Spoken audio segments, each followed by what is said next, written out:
Dobrý den, jmenuji se Lucka Rast a jsem psychoterapeutka a sex coachka. Ráda bych se vám v dnešním videu představila o tom, co dělám, a to video bude mít 3 části. V první části se dozvíte, jakým způsobem s klienty pracuji a jak jim pomáhám. V druhé části řeknu pár slov o tom, kdo za mnou do té praxe chodí a jaký témata řešíme nejčastěji.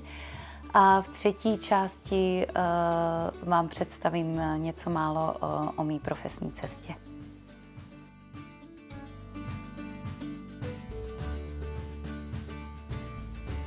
V první části si tedy popovídáme o tom, jak svým klientům pomáhám a jaký metodický přístup k tomu nejčastěji využívám.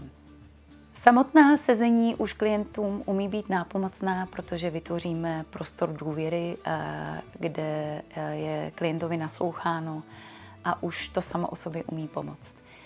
Nicméně z mé zkušenosti vím, že ty největší změny a největší přínos se děje právě mimo ty sezení, kdy my se s klientem na těch sezeních sice dotýkáme nových úhlů pohledu na život, ale právě to kouzlo a to tajemství těch změn nastává až v momentě, kdy ten klient tyhle ty různý úhly pohledu aplikuje a používá v životě.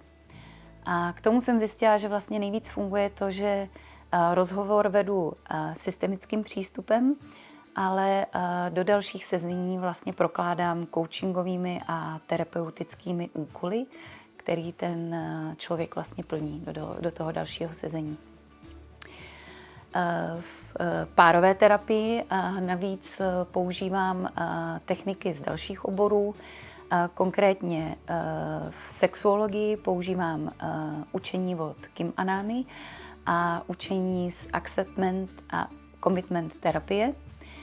A pro ty, kteří se potřebují podívat přece jenom trošku víc do minulosti, tak ještě používám techniku imagoterapie, která si bere to nejlepší z psychoanalýzy.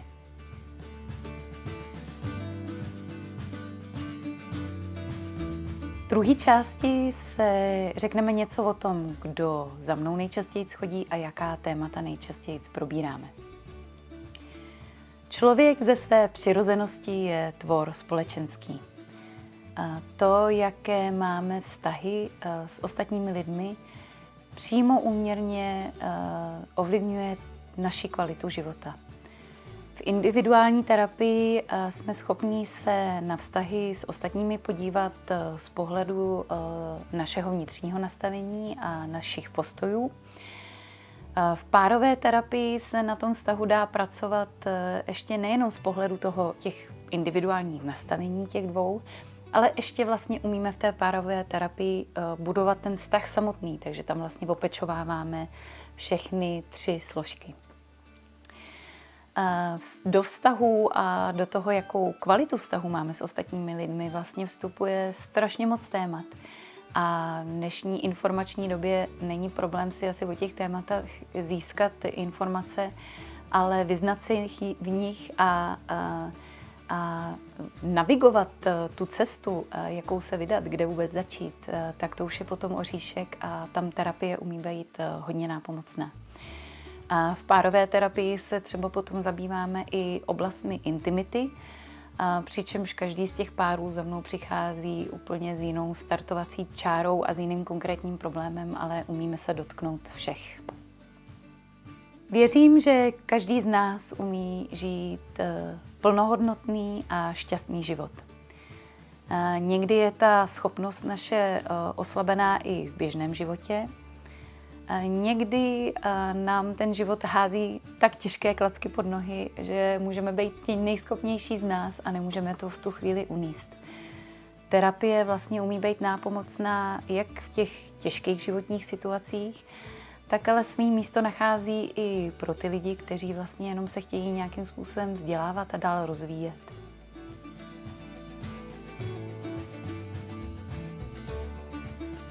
A v třetí části videa mám nabídnu se trošku naladit na to, jak vypadala moje profesní cesta a jak jsem sem do tohoto bodu dospěla. Já jsem studovala vysoké školy nejprve v Čechách, kde jsem se soustředila na obor mezinárodních vztahů, a potom v Anglii, kde tím zaměřením vlastně bylo studium mysli spotřebitele z pohledu spotřebitele a marketingový výzkum. Dalších 15 let jsem se vlastně zabývala komunikací a marketingovým výzkumem. A čím dál tím víc jsem inklinovala k tomu studovat lidskou mysl jako takovou s přesahem do behaviorálních věd. Posledních 6 let jsem se více orientovala na právě už ten individuální pohled a zaměřila jsem se právě víc na psychologii, psychoterapii a coaching. Už z pohledu všech vzdělávání jsem právě schopná nabídnout jak ten systemický přístup, který mě nejvíc vyhovuje ve vedení toho rozhovoru, tak právě poznatky z pozitivní psychologie, z psychoanalýzy v pohledu imagoterapie a potom acceptance and commitment terapie a učení Kim a námi pro oblast intimity. Myslím si, že tohleto rozhodně není nějaká cesta, která má konečný cíl, ale spíše to takový celoživotní poslání pomoci lidem a s tím spojení celoživotní vzdělávání.